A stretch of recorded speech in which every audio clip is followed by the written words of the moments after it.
School ఎక్కడే? Hi అండి, నేను మీ Navyani. Welcome to my channel. ఈరోజు మా బ్లాక్ వచ్చేసి అయితే ఇగో ఫ్లవర్స్ ఎక్కడి అనుకుంటున్నా మార్కెట్లో వెళ్ళినాయి కొన్ని. ఇంకా బాబాయ్ వాళ్ళు ఇంట్లో ఉంటే తెచ్చిన.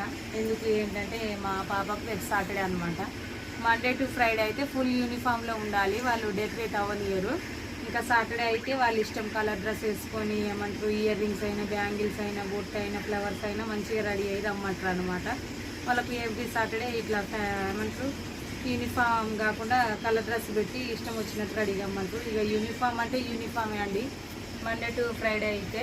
ఇంకా నా బిడ్డ కోసం అయితే ఒక ఆడపిల్ల ఉంటే ఫుల్ రెడీ చేయాలి కదా. నాకు అసలు రెడీ చేయడం రాదు, ఎందుకంటే మేము ముగ్గురు అమ్మాయిలం అనేసి మా మమ్మీ మా డాడీ అయితే ఎప్పుడు జీన్స్ వేసేది డిప్ప కటింగ్ కొట్టేసి. ఇంకా నాకు రెడీ చేసినట్టుగా నాకు రెడీ చేయడం వచ్చినట్లుగా నేను రెడీ చేస్తా, కానీ ఆల్మోస్ట్ నా బిడ్డే రెడీ అయిపోతుంది. ఇంకా నేనేమంటారంటే ఫ్లవర్స్ అయితే ఈ ఫ్లవర్స్ ఆమె కోసమే తెచ్చిన. ఇంకా స్కూల్ నుండి అయితే రాలేదు. ఇగో చిన్నోడైతే వచ్చిండు, ఏం స్నాక్స్ లేవా అన్నాడు. నేను మా ఇంట్లో పల్లి గింజలు ఉంటే ఏంటి పెట్టినా తిన్నాడు. ఇక ఇప్పుడు తిన్నాను. ఆయన డైలాగ్ చూడండి. యాక్చువల్గా చపాతీ చేయమన్నాడు. మొన్నే కదా నాన్న చపాతీ చేసింది, మళ్ళీ రొటీన్ కాదేనా అంటే పల్లీలన్నీ ఏమో మమ్మీ అని వాళ్ళు క్యూట్గా అడిగిండు. క్యూట్గా అడగగానే ఎవరైనా చేయకుండా ఉంటారా, ఇంకా చేసి పెడతా.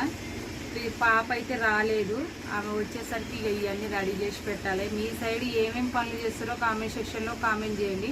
అదేవిధంగా మీకు ఒక క్వశ్చన్ అండి, రోబో సినిమా చూసిరా? మీరైతే రోబో సినిమా చూసిన వాళ్ళందరూ కూడా లైక్ కొట్టండి, కామెంట్ సెక్షన్లో కామెంట్ చేయండి. అందులో ఆ మూవీలో మీకు ఏ సాంగ్ అంటే ఇష్టమో చెప్పండి. మీరందరు చెప్పిన దాన్ని బట్టి మాకే సాంగ్ ఇష్టమో చెప్తాను. నేనైతే రోబో 2లో అయితే నాకు సాంగ్సే తెలియదు, సినిమా చూసినా కానీ అసలు ఆ సాంగ్స్ ఒక్కటి కూడా అర్థం కాలేదు. రోబో సినిమాలో అయితే సాంగ్స్ బాగున్నాయి కాబట్టి నేను చెప్తున్నా. మీకు ఏ సాంగ్ ఇష్టమో కామెంట్ సెక్షన్లో తప్పకుండా కామెంట్ చేయండి. ఓకేనా? బాయ్.